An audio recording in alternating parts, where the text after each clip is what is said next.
এই বাচ্চাটি এতিম ছিল এবং স্কুলের সব বন্ধুবান্ধব সবাই মিলে এর সাথে মজা করতে থাকে এবং তার মাথার মধ্যে ছস ঢেলে দেয় এবং দিয়ে তারা প্রচণ্ড আনন্দ করতে থাকে এবং বাচ্চাটি প্রচণ্ডভাবে কেঁদে ফেলে এবং কেঁদে ফেলার পর সে দৌড়ে বাসায় চলে যায় আর এক সেকেন্ড স্কুলে থাকে না এবং বসে সে কান্না করতে শুরু করে এবং তুমি একজন কুম্ফু চার সেটি দেখে ফেলে এবং তাকে বলে চলো আমি তোমাকে কুম্ফু শেখাবো এবং এই বলে তাকে কুম্ফু ট্রেনিং দিতে থাকে এবং কুম্ফু ট্রেনিং দিতে দিতে সে এক সময় দেখা যায় কুম্ফু ট্রেনিংয়ের বস হয়ে যায় এবং সে অনেক সাধনার পর সে কুম্ফু শিখতে পারে এবং কুম্ফু শিখে সে নানাভাবে আরও প্র্যাকটিস করতে থাকে ভালোভাবে সে প্র্যাকটিস করতেই থাকে তার শক্তি এতটাই বেড়ে যায় যে দ্বিগুণ হয়ে যায়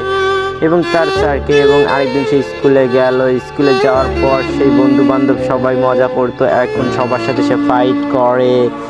এবং সেই সাথে বলে রাখি ভিডিওটি যদি ভালো লাগে থাকে অবশ্যই লাইক সাবস্ক্রাইব করে পাশে থাকবেন এবং আপনাদের অনুরোধ রইল অবশ্যই লাইক সাবস্ক্রাইব করবেন ধন্যবাদ।